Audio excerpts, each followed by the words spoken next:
Hey everyone, this is Matt from the Rough Craft Podcast, where we make rough drafts and drink good crafts. That's how you do it, Tommy. This is part 2 for Pirate's Life for Mage, where we drink some lo-fi beer. Listen to the end of the episode to find out next week's beer. Well, this Thursday's beer. We will be recording live again on D-Live at 6:30. Hope to see you there, and hope you enjoy the episode.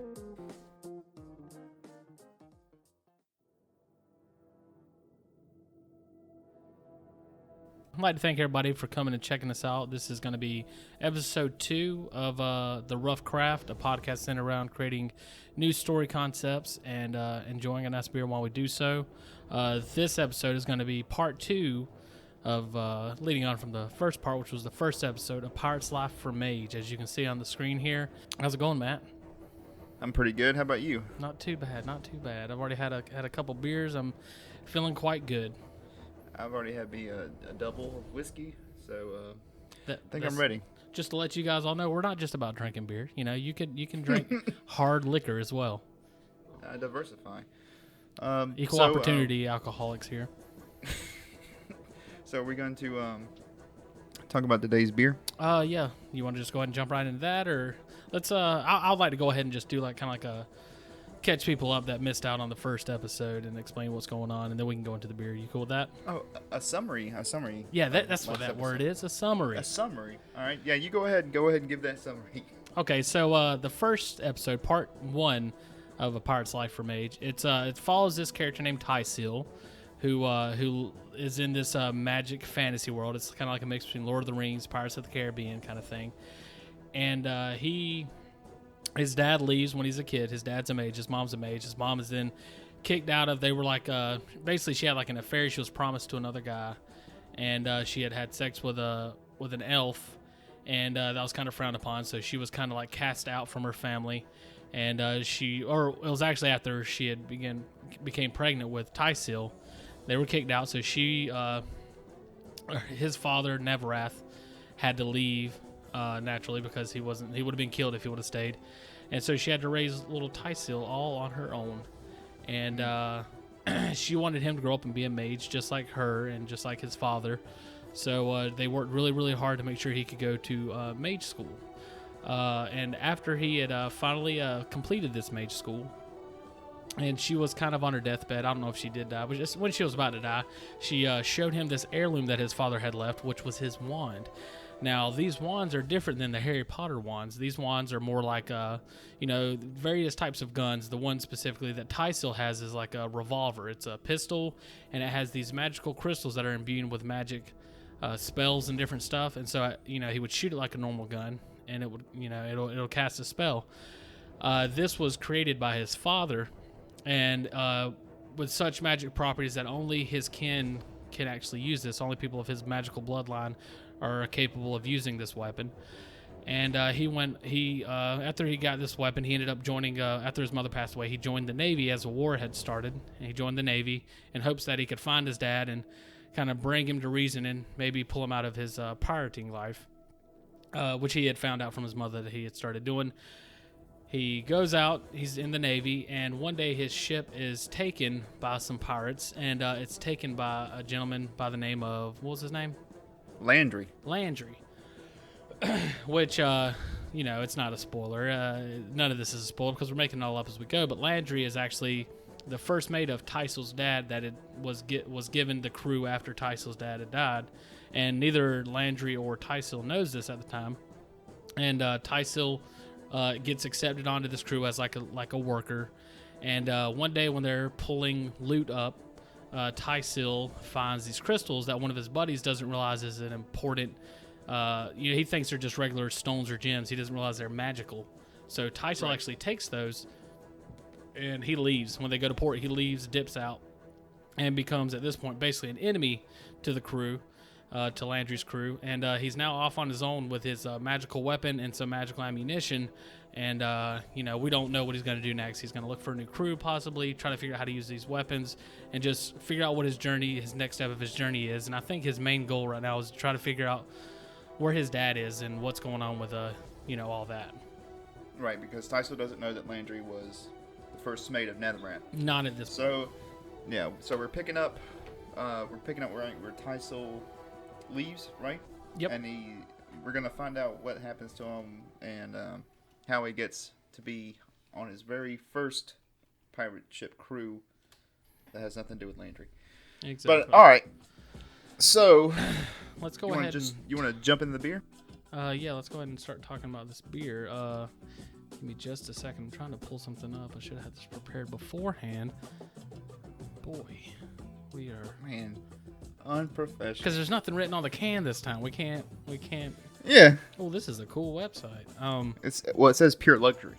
I know, yeah. Only the finest for the Rothcraft podcast. Exactly. I'm glad somebody gets it. Yeah, I'm not finding too much as far as the description of the beer, anything. I'll just go ahead and say what we know about it. It's pure luxury. It's from Lo-Fi Brewing.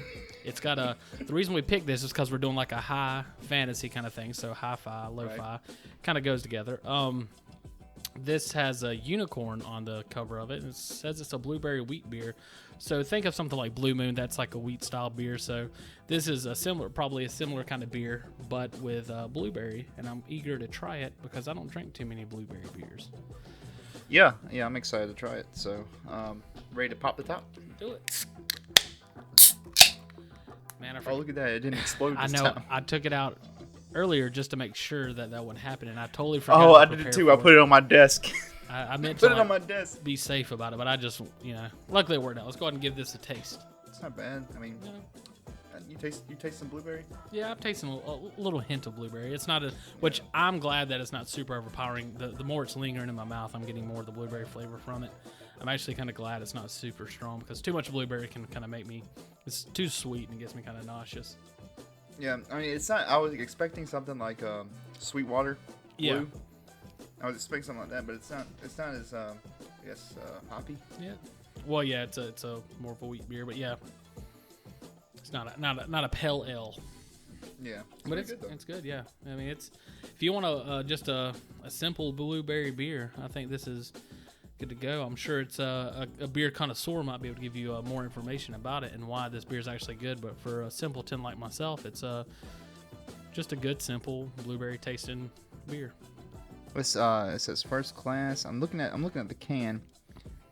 It's brewed in Charleston, South Carolina? Yeah, actually, I saw that when I was looking it up. It's brewed somewhere.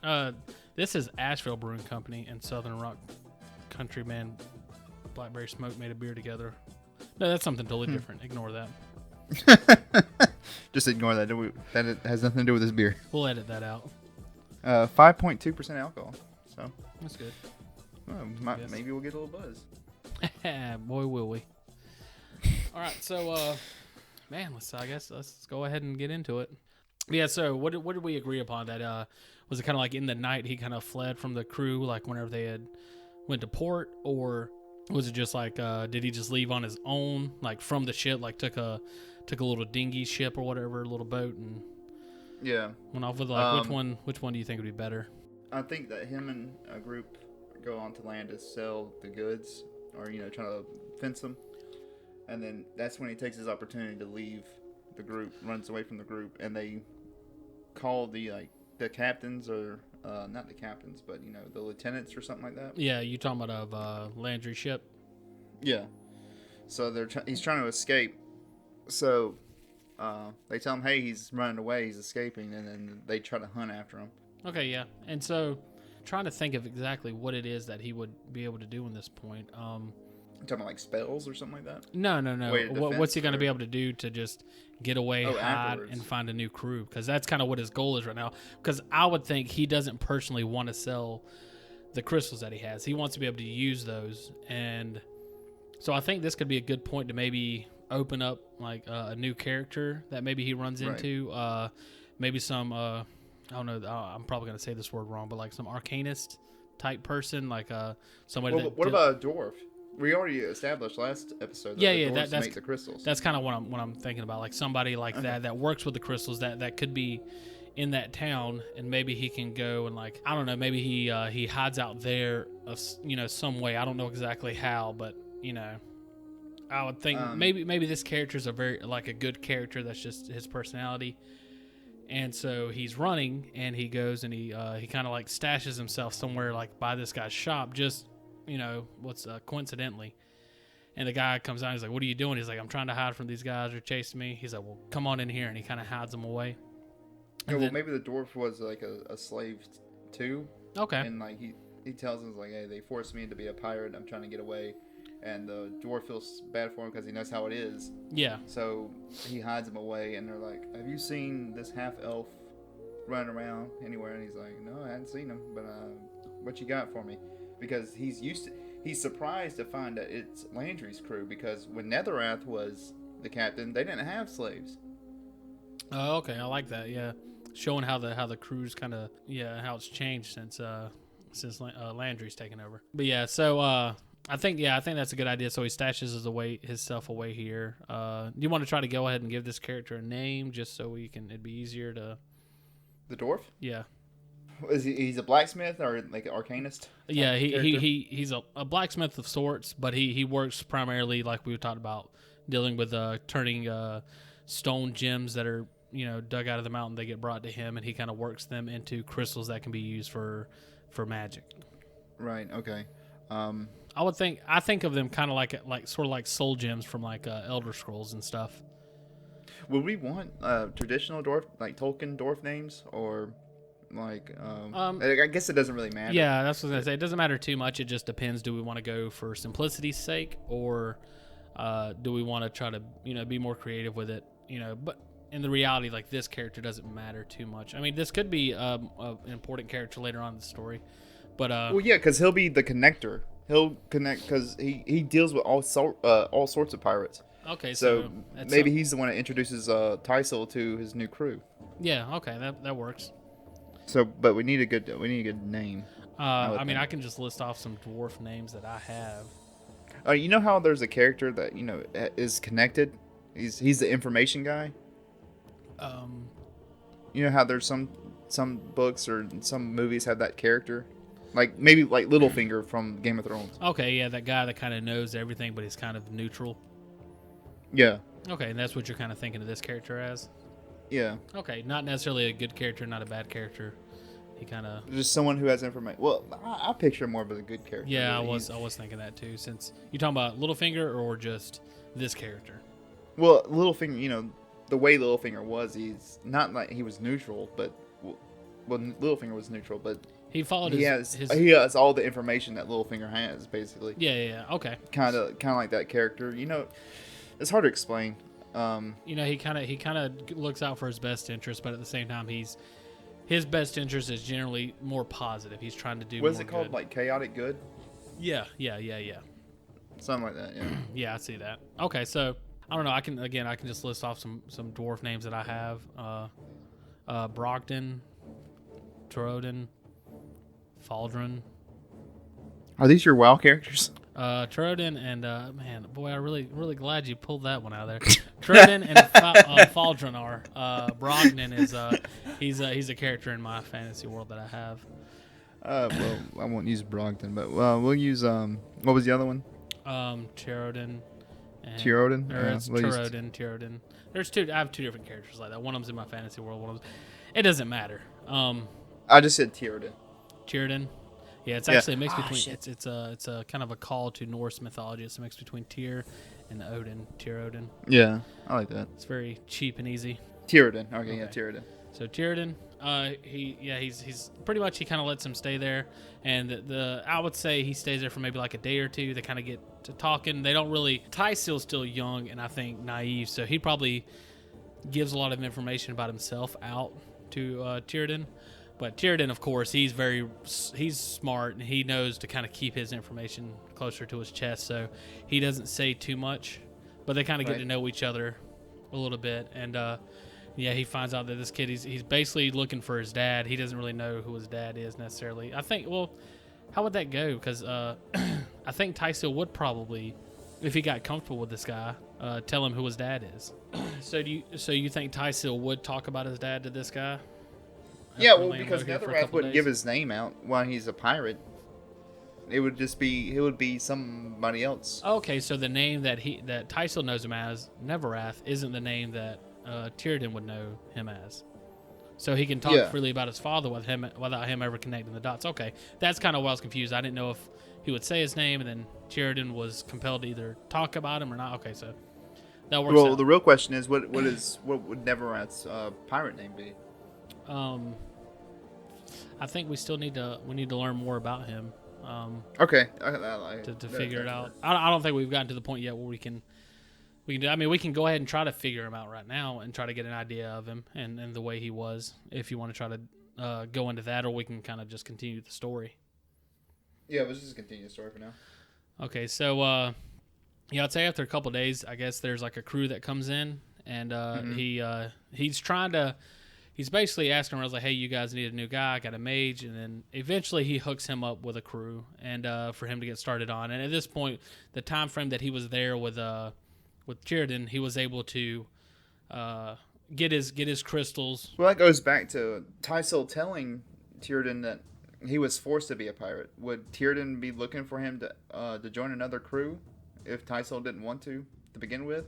So we need to get that angle. Yeah, that's a good point. But I mean, that's I guess one of the things they would talk about is how his dad is a pirate, and he's out searching for his dad, seeing if he's still out there.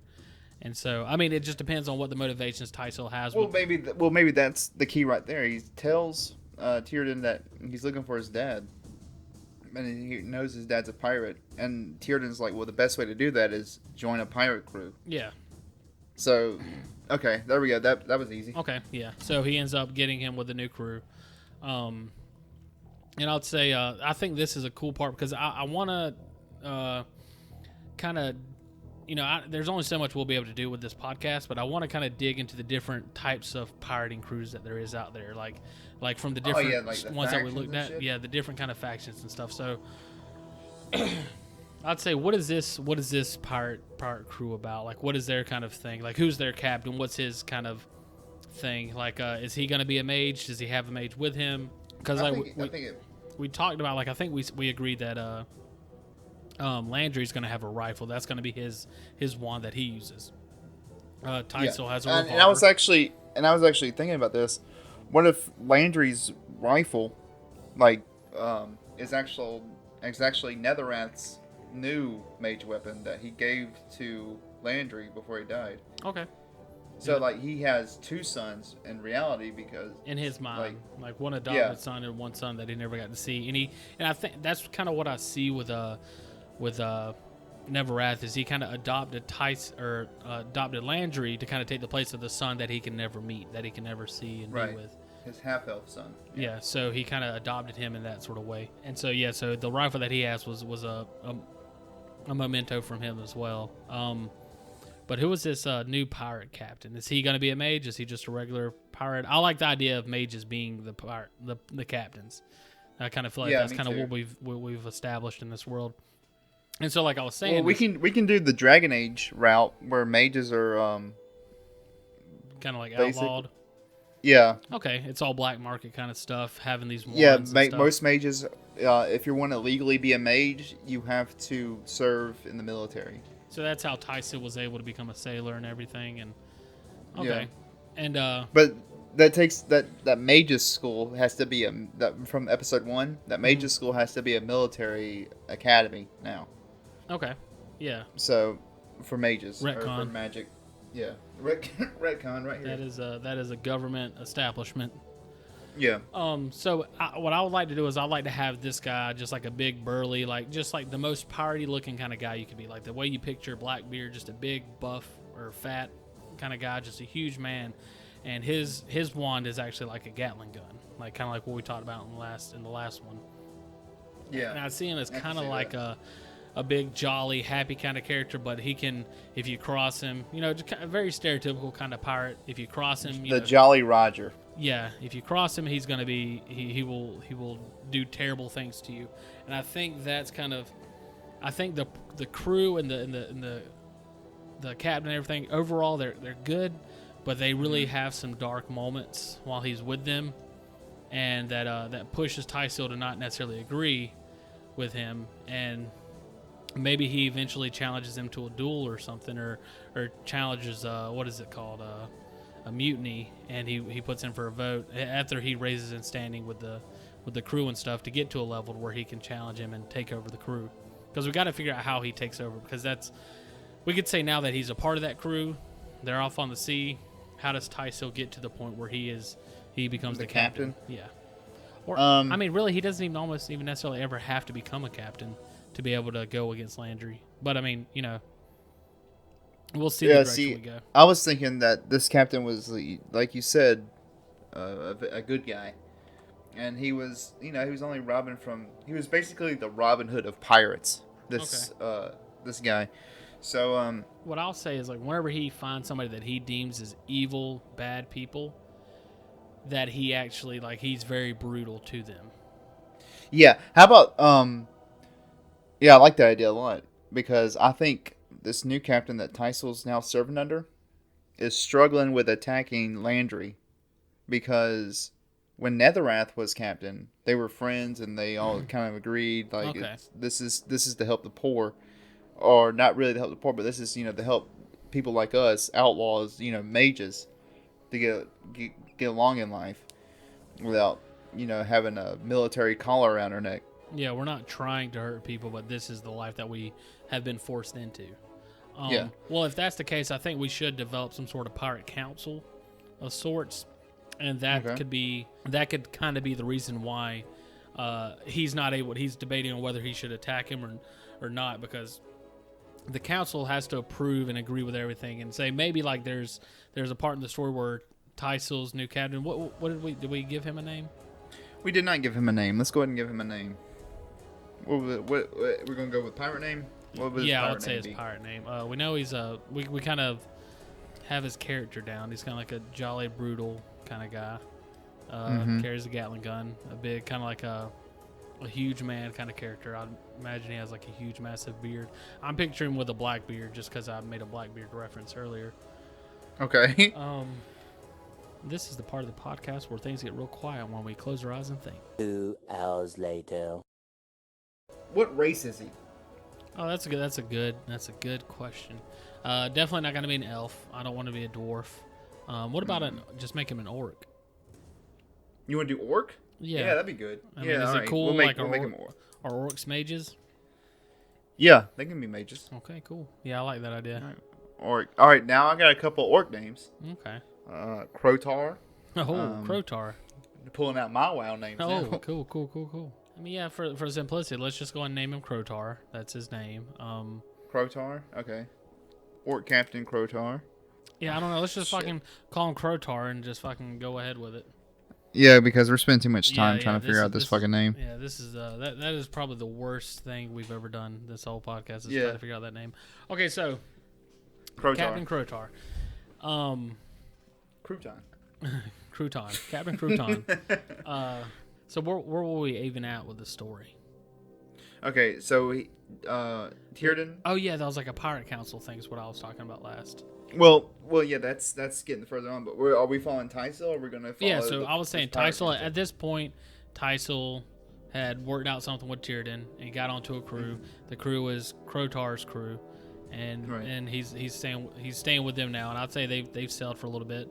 And all right, well, I already thought of something that might hamper everything. Okay, go ahead.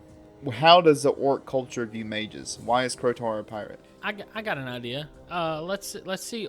Orcs see people that become mages as like snooty, kind of like think they're better than everybody, kind of thing. So in like mages, which I think in general mages kind of give off this what's it called, like high class kind of arrogance. Yeah, kind of high class sort of thing. And Crotar's not like that. He's an orc through and through. He just wanted to kind of learn how to be a mage, and so by having that interest. It's like having a kid that wanted to do something that, your dad didn't want him to do. And like he thinks he's a sissy for it or something like that. Mm-hmm. And so, they kind of basically just shunned him, and he just kind of got shunned out of his village, out of his town. And he said, screw this. I'm going to go learn how to be a mage. And he probably he obviously didn't go to a mage school, but I would say that he followed some pirate crew, and from a very, very young age, lived there, breathed pirate stuff, learned how to be a mage through the captain who took him under his wing and accepted him and stuff like that. And so that's how he's kind of gotten to the point where he is, and that's why he's very kind, but he's also brutal to people that he feels like are basically assholes, being negative to other people. I like that. Yeah, So- I think that sounds good. All right, so we got that clear out of the way. So, how powerful of a mage is he? He's got a big Gatling gun that flings spells, so I'm guessing pretty powerful. Yeah, I would say he's actually more powerful than Landry. Landry's just more crafty. Well, I would say Landry's far, but like Landry's a new captain. Yeah, so Right? yeah, I would say that Landry's the kind of guy that he wouldn't have an honorable duel. Like they could have a fight, and Krotor's obviously going to win, but Landry's like, I'm not going to fight this guy in a fair fight. I'm going to lose, and so he will win through other means, kind of thing. Are there other mages? I would say that Krotar basically becomes like a mentor to Tyson. Yeah, that's what I was trying to get at. I was saying maybe the last apprentice that or first mate that Krotar had was tragically killed in a battle to try to stop some pirate from taking over, maybe holding a town hostage for medicine. But it wasn't for medicine, it was for I don't know, drugs or some shit. Krotar's pixie dust. for pixie dust, yeah. So whatever the case, Krotar's first mate is killed. One of the you know how the Sith in Star Wars always have the master and apprentice? Yeah. So maybe mage pirate captains always have an apprentice. Because that's a mage thing, is to have an apprentice. And pirates, they're always kind of looking for their first mate, second hand, who they're gonna pass it on to. And pirates, a lot of times they don't have children, or they're not able to, maintain it. So I like that idea, and I also like the idea of, at some point, the way Tysil ends up taking over the crew is because Krotar and Landry do eventually have some sort of duel, and Landry does pull some bullshit and end up, unhonorably killing Krotar, and then Tysil steps in and takes over the crew from that point. Right, but he doesn't, continue the duel, right? No, He of course steps not. off. The duel is done. Krotar's finished, and I would say like they have the pirate council. Let's say they have the pirate council. Landry and everybody's Okay, there. well, hold on. We're jumping some steps. Okay. Let's go ahead. We're going ahead and get Tysil is in the crew. Krotar needs an assistant. Tysil becomes that assistant. So what are the kind of things that he learns, and what does Krotar teach him about his wand?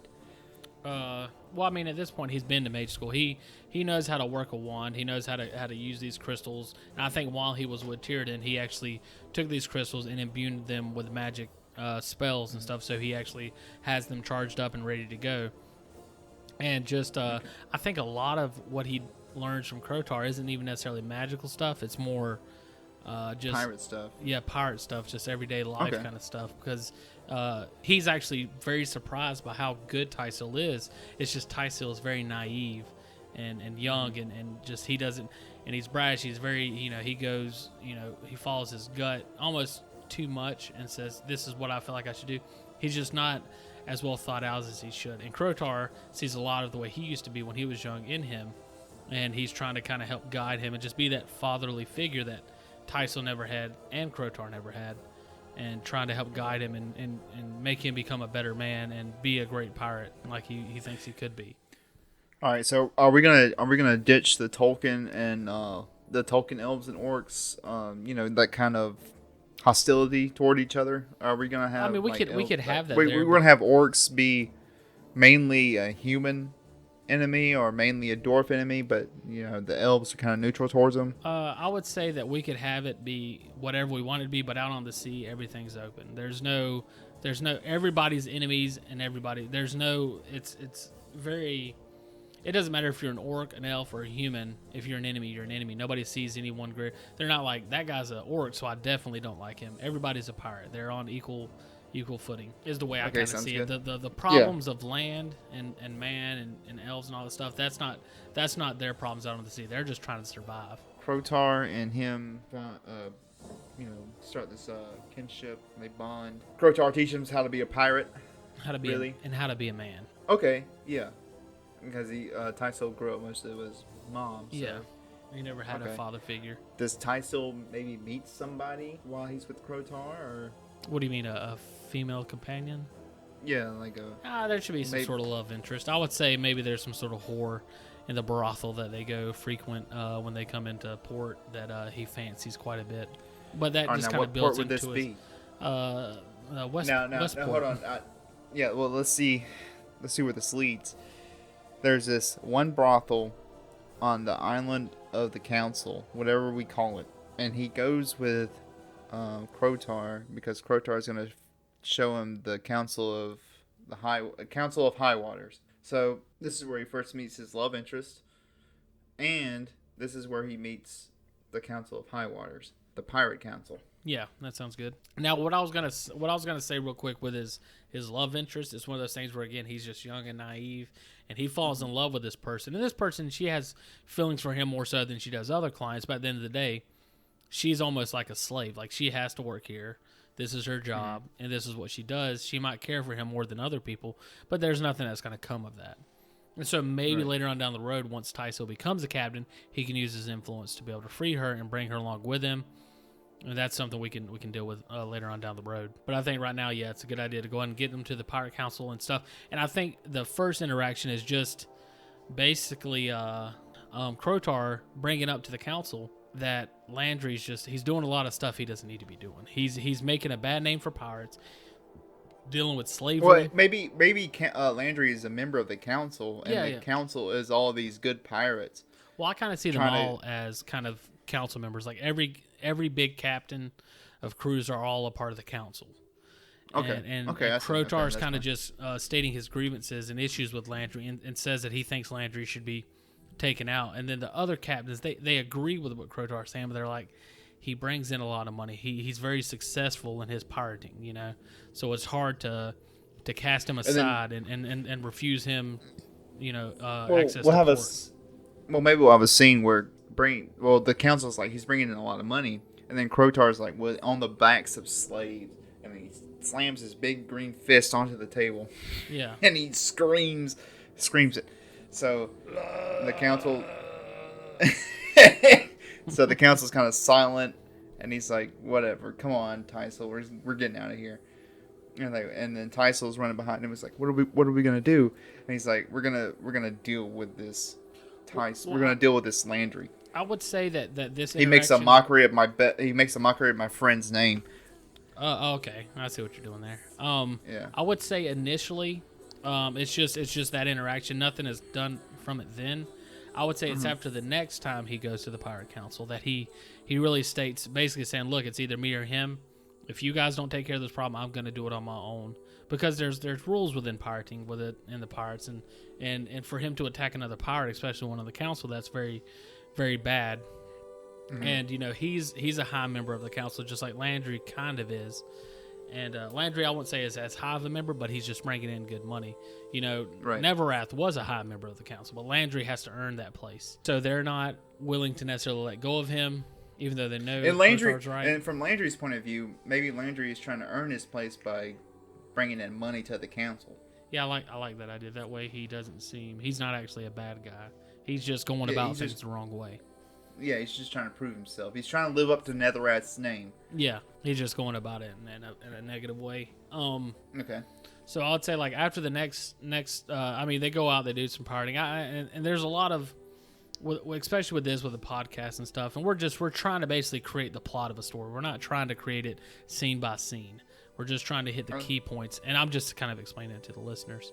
So there's going to be a lot of parts where we're just going to have to kind of gloss over. We'll try to meet everything as much as we can, but certain things we'll just have to gloss over. And, you know, if it's written into a book or something, then the hard details will be put there. But, like, in this situation, like, honestly, I don't know. I mean, we could find, like, a cool scene or something that happens between this interaction and the next interaction. Maybe Crotar runs into Landry out on the seas and sees him doing some bad shit.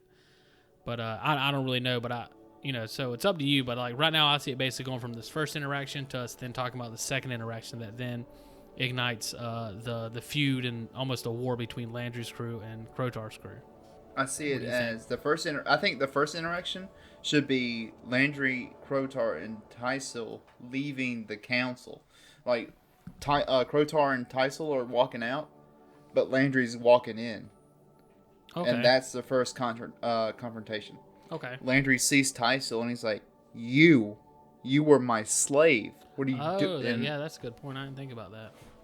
So then Krotar and him have this argument. They're like, no, he's part of my crew now. There is no slaves, men, Yeah. elves, humans, orcs, whatever they want to say, can't be slaves. And then, yeah, exactly. And then Krotar lets it slip, and he says, Netherrath would have never done this. Well, okay, yeah, so I would say, yeah, Tysil would have known him as Neverrath, Krotar would have known him as Neverrath. Yeah, but close. Krotar would have Okay. known him as something. But since they were good friends, Krotar knew Netherrath as Netherrath instead of his pirate name. Yeah. Whatever that is. I like that. And so when they're walking out, Tysil's like, you said Netherrath. That was my father's name, and my father was supposedly a great pirate. And then that's when they get in that discussion. Okay, so then in between the next interaction, Krotar goes in and explains everything. And here's something that I'm curious about. Are we going to say that Neverrath's actually dead? I kind of like the idea that he's actually not dead, that he's kind of either faked his death or he's like off in solitude somewhere just living the rest of his life out. Or maybe he quit to look for Tysil. Okay, yeah, that's fine too, yeah. They're kind of both quit. on a journey looking for each other. Yeah. I would say, yeah, at this point, they then go off, but I would say that, at some point, there's some sort of interaction out on the seas where he's... I don't know what the interaction would be like. What would happen that'll finally be the straw that broke the camel's back? That's going to send Krotar back to the council to say, look, we have to do something about him, or I'm going to leave and I'm going to do it myself. Maybe he starts his own prostitution ring with like he takes over Voyager ships that ship people from kingdom to kingdom, and Landry starts robbing them and taking all the women off and forcing them into prostitution to earn money. You saying they're going to have a fuck tent? Yeah. You ever seen Black Sails? No. Oh man, they're at port and they have to clean the ship, clean all the barnacles and stuff off of it. It's a big, huge task that they have to do. And the guys are like, one of the guys like, any suggestions? One of the guys like, can we have a fuck tent? And they're like, we don't have the money for a fuck tent. And then it cuts the scene, and of course they end up getting a fuck tent. They find the money because the men aren't going to be happy unless they have a fuck tent while they're doing it. So they're sitting out there working or whatever. And then like after they're kind of tired, and one of the guys looks at the other, like, what do you want to do? You want to go to the fuck tent? He's like, yeah, we can hit the fuck tent up. And they go in there, it's just prostitutes in there, and they have sex with them. Then they go back to work. It's hilarious. But I think that's what sets Krotar over the edge. Something like that. Thoughts? My only issue is like prostitution's kind of like a thing. It's not like in this sort of time period. It's not necessarily a thing that's frowned upon. But I mean, it's I know with you're seeing willing participants. Yeah, you're This seeing it as is kinda forced like, like citizens. Yeah. Yeah, just kind of like, just like pillaging places. I would Yeah. say that maybe he pillages like some port that's not doing any harm to anybody, just a good port, and he ends up pulling a lot of women and younger people and putting them into slavery. And making them, kind of like using them as means to like, like you said, like he would open up some sort of brothel somewhere, and maybe even he opens a rival one up on the island there. Yeah. Where the pirate council is, and that's when Krotar comes there and he's like, "What's this like?" Because of course Tysil's gonna go to the other brothel because he's wanting to see his girl. How about this? Maybe Tysil meets a girl in a kingdom when they're off dock, selling their goods, and he meets this girl there, and then later sees her on the island, the pirate council island, in a brothel, because Landry raided that town and took all the women. And Landry kind of like did this all behind the council's back. Like he didn't really disclose exactly where he got these people from and everything. Right. So the council doesn't know, but Tysil's that one that's able to say, look, he got them from here. This, they're not wanting to be a part of this, blah, blah, blah, and shows that it's a bad, evil thing that he's doing to the council. And the council is at this point where they agree with him, but they're very conflicted because it's making a lot of money. They're pirates after all, and they're making exactly. And then that's the point where Krotar is like, "Look, we're done with this. We're not dealing with you. It's either us or him." And they're like, he's making a lot of money, man. If you want to walk, you can walk. And so then he challenges Landry to a duel. Okay. And then what exactly? So are we happy with where we're at right now? We're happy with what? Where we are right now with the story. Yeah. So they go. I imagine they'll do the duel like kind of like right there in the council room. Like there's like a big Okay, open what kind of area. duel is it though? I would say, I mean, they're all kind of mages in a sense, so magic is permitted. I would say that they're both handed like one weapon. Like they don't use their weapon; they're given like just a Right. kind of like the pistols we talked about before that are kind of crappy pistols, crappy wands. They're given those, and that's what they're able to use. And they both have like one shot. I would say maybe the thing that Landry does is he stashes. They're both given the same sort of stuff. Landry kind of stashes another crystal in his pocket to use, so he has a second crystal. Also, his crystal, the second one that he has, is way more powerful than the ones that they're given to start the duel with.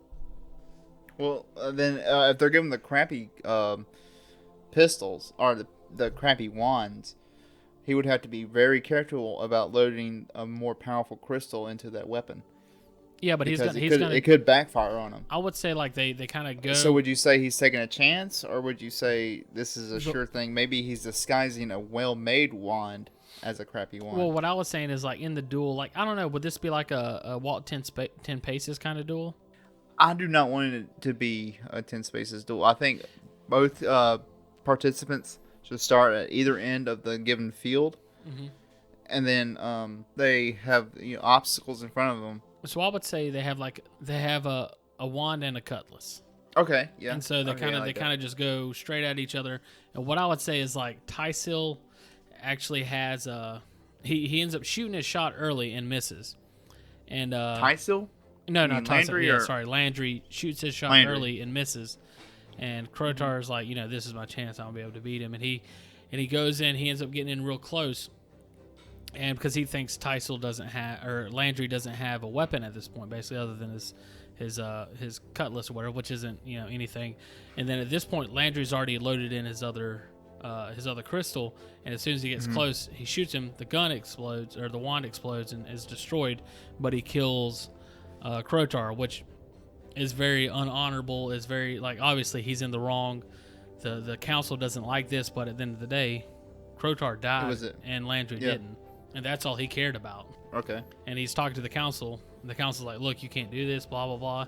He's like, you guys can kick me out if you want to, but then I'm going to take my money elsewhere, and we'll start a new council. We'll set things up the way it should be.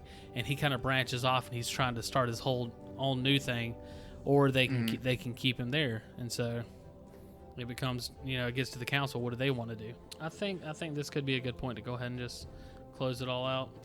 Do you want to say that the council kicks Landry out, or Landry stays a part of the council? I think Landry becomes a part of the council. Okay. So I think the council is like, well, money. So at this point, the council is corrupt, and they're getting into the pirating ways and ideals of, I guess, our pirating of our world, where it's no holds bars, money is what matters. Yeah, this is a turning point for that. Okay. And then Tysil's sitting here, and he's pretty much the leader of the last honorable crew. Mm-hmm. And then I think there's a lot of things we can do going forward, like with just Tysil's crew, just members start leaving to go to other crews. Like, what happens? How does he get through that? But yeah, I think this is a good kind of stopping point. Yeah, because I think like Tysil would bring Krotar's body back to the ship to put him on a dinghy or a lifeboat for the ship, and give him a burial by sea. And all the crew members are like, this is very sad. I love this guy, and what are we gonna do now? And some of them might leave. Yeah, some of them doubt that Tysil can continue on from here. All right, and I think we'll end it with a nice cliffhanger. Tell me what you think about this. Tysil's wand starts to crack. Why? Exactly. We'll find out next week. Okay, cool. Like a cliffhanger we just made up. All right, guys, we'll find out why Tysil's wand finally started to crack. So I just want to let you guys know that next week's episode, the beer that we will be featuring is a beer called Ghost Rider. It's a pale ale with cherry and ghost peppers. It's by Palmetto Brewing Company. So I think it's going to be a very spicy episode for the next one. So if you can get your hands on it, if you want to, if you don't want to, if you just want to enjoy some sort of spicy beer, you can find you one wherever you can find beers. Hopefully you can get you one and just join along with us. And I'm looking forward to this one. The ghost pepper beer, I had a mango habanero beer, and that was pretty spicy. So That wasn't a beer. That was a cider. Sorry, it was the cider. But it's very interesting having a cider that was like that. So I'm looking forward to trying this one, especially with ghost peppers. I've never had ghost peppers, so I think this will be pretty spicy. But anyways, it's called Ghost Rider Pale Ale with cherry and ghost pepper by Palmetto Brewing Company. If you can get your hands on one, we'd love to see you in the chat listening to it with us next week and enjoying it alongside us. All right, so we're going to close out the episode now. We hope you enjoyed Lo-Fi if you drink it with us. It was pretty good beer. What do you think? Was it? Would you get it again? Yeah, I mean, I could see me getting it again. Okay. It's just if I'm wanting a sweet berry, like a fruity kind of beer, I think this one's good for me because I don't like it too overly sweet. So this is just enough to kind of get that sort of craving of blueberry sweetness without being overpowering. So yeah, I thought it was very good. If I see it on sale, I'll get it again. All right, hope to see you next week. Check out our social media channels. We got Twitter, we got Instagram, we got a Facebook, and a YouTube channel. All the Rough Craft Podcast. So no, it's actually just the Rough Craft, not Rough it's Craft just Podcast, the Rough just the Rough Craft. The Rough Craft. Not And we also have an email address, theroughcraft@gmail.com. You can email us anything you want, hate mail, fan mail, whatever. But just kind of as a heads up, our social medias, they're not necessarily up and running just yet, but you can always check there. And here soon we'll start posting updates and everything to let you guys know what's going on. But generally speaking, here at 6:30 every Thursday, we'll be doing a live stream for the newest episodes. And then a few days after that, we'll try to have the edited version up on YouTube and soon to be anywhere you can find and podcasts. other. Yeah, right. All right. Well, thanks for listening. Goodbye. See you, everybody. Thanks.